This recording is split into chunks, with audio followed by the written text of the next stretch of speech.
I want you to think back to the last time you really sunk your teeth into learning something new and how you felt in that learning process. I would say that likely you felt overwhelmed, maybe a bit confused, and even a little lost because new vocabulary was being used and terms being thrown around that you hadn't heard before. But then compare feeling that to how you felt after getting some experience, more education, and time practicing this new thing, and just how much more comfortable you felt with an increased level of confidence. Now let's apply that to getting started with learning the ins and outs of backpacking.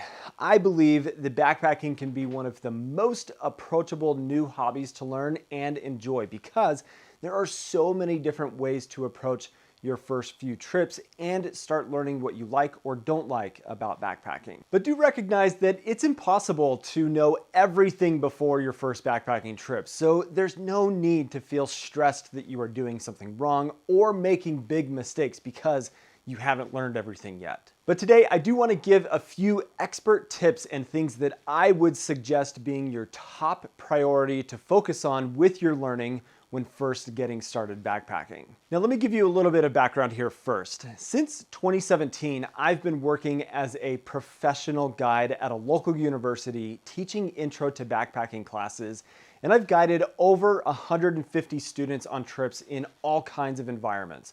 So I've been able to see just about every approach to backpacking that you can imagine.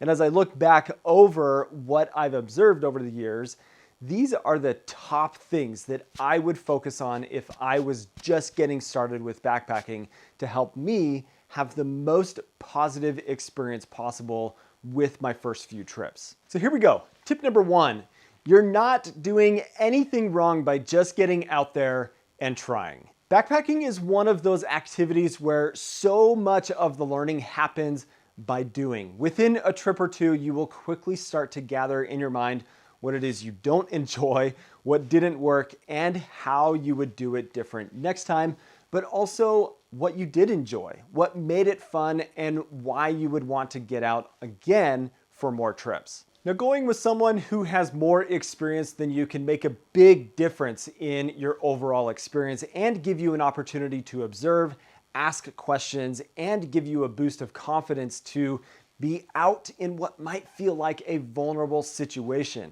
It can be intimidating to sleep in a tent for the first time or be out in the dark and the quiet that you may not have experienced before. But just making the trip happen can be the catalyst to a lot of really amazing adventures and memories further down the road. So if you haven't been on your first trip yet, reach out to a friend who has been backpacking before and ask them to take you out on a trip. Tip number two is to familiarize yourself with the 7 principles of leave no trace. Now, I believe that one of the most important things that we can learn is the impact that we can have on an area if we are not careful with our approach. How we choose to spend our time in an area where we go backpacking may not seem like a big deal for one person to be doing, but if that same area is getting visited by a lot of people over a season of hiking, and the activity is observed by many people, then it can have a much greater impact over time. So let me give you an example, and then I'll cover what the 7 principles of leave no trace are. So let's say that you go into a forested area and you decide to have a campfire, which is totally normal. The natural thing to do is to collect firewood from the surrounding area. Then, as dead and downed wood gets consumed, collection of more firewood starts to happen from standing trees around the area, and branches will get broken off from what can be reached from just like standing height. Now, for one person to do this, it may not seem like a huge deal, but then the next group of people to come into the area may see that a bunch of branches were broken from the standing trees around, and then more and more get broken off, and then it grows from there. That will create a lasting impact on an area, and it could even lead to an area getting closed by land management agencies that manage those lands.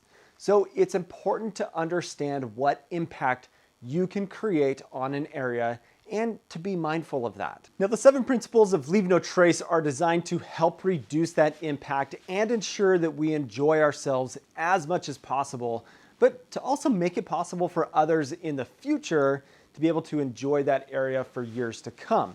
So what are the 7 principles of Leave No Trace? Number 1, plan ahead and prepare. Number 2, travel and camp on durable surfaces.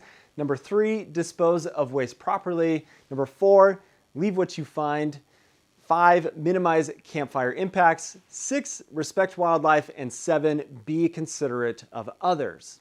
Now, if you haven't familiarized yourself with these principles, then I'd encourage you to take some time to visit the Leave No Trace website and study them more. I've put a link down in the description for that as well. Now, tip number 3 focuses on trip planning and learning how to plan a backpacking trip. This, I feel, might be the biggest learning curve when it comes to backpacking. There's a lot of moving parts with planning a trip, so I'm not going to go into really deep detail on what it looks like, but here are some ideas or suggestions to consider for trip planning. So trip planning starts with deciding on a location. Where am I going to go? And then asking yourself a series of questions to help you decide on what's required to execute the trip. So for example, some of the questions to ask yourself would be the following. How many miles is the planned route?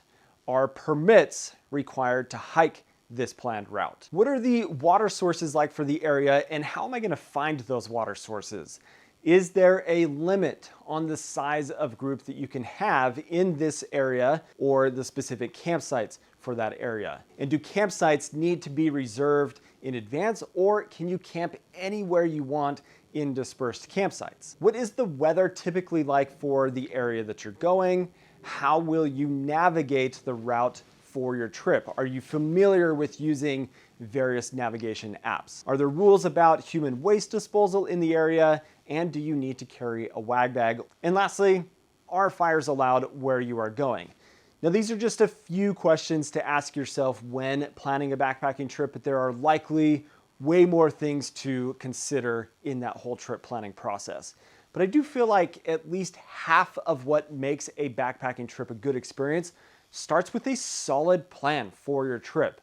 So I always recommend researching the area, asking questions, calling and talking with rangers, and mapping your route on an app like Onyx Backcountry or something similar, and having the map downloaded on your phone for offline use. Now, effective trip planning is just one of those things that gets better over time and with more experience. So don't let yourself get too overwhelmed when it comes to planning your trip. Just do your best and get out and have a good time. Now, moving on to tip number 4, which is plan to be colder than you think you're going to be on your trip. Now, of all of the time that I have spent with students in the field, the number one thing that I observe is that they are always colder than they would like to be. And with this, I'm speaking to the layers of clothing not being sufficient or enough layers to be warm enough, regardless of me telling them what they need to have to be warm enough. So my advice is to not allow yourself to overpack out of fear, but pay really close attention to what the weather is going to be like for your trip, and make sure that the layers and sleeping gear you're taking with you is actually going to keep you warm enough for your trip. Now, tip number 5 is spend time learning how to properly pack your backpack. Now, this one feels like a no-brainer, but if you've never packed a backpack full of gear before, you're likely going to feel overwhelmed with knowing the best way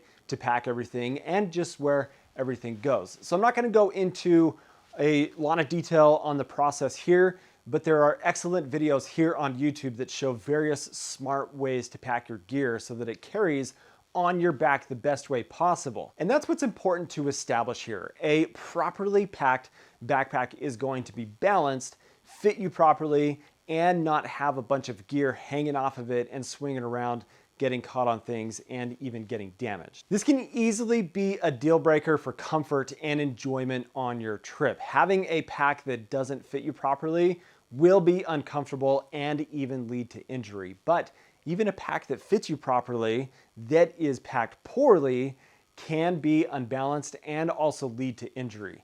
Just imagine all of the heaviest gear packed to one side of your pack and it leaning to the side, then hiking 3, 4, or 10 miles in a day, and the impact that can have on your knees, your hips, your shoulder, and such. That cannot be a fun experience at all. Now, when it comes to the gear that you take on a backpacking trip, there are hundreds of options of things to choose from. But with tip number 6, I want to focus on your tent and how important it is to understand how to properly pitch your tent.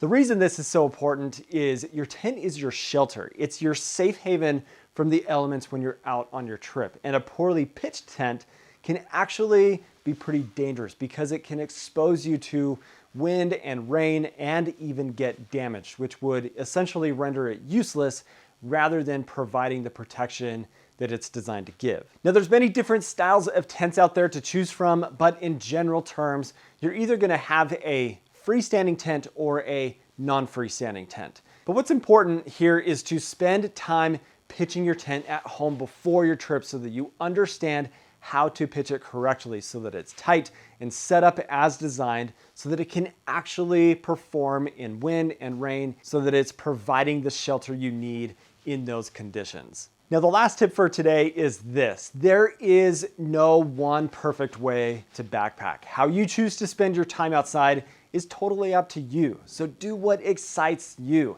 Use gear that you are excited about and just get outside and start exploring places that pique your interest and that you want to visit. In the end, that's what backpacking is all about. At least that's the case for me. Exploring cool places, creating memories, and enjoying beautiful, beautiful places. Just get outside and have a good time. So now my hope is that all of this information is helpful and it helps inspire you to go do cool things in the backcountry with a pack on. Backpacking is amazing. Hopefully that is helpful and I appreciate you guys watching today. Subscribe to the channel if you are not. I hope you have an awesome day. We'll catch you on the next one. See you later.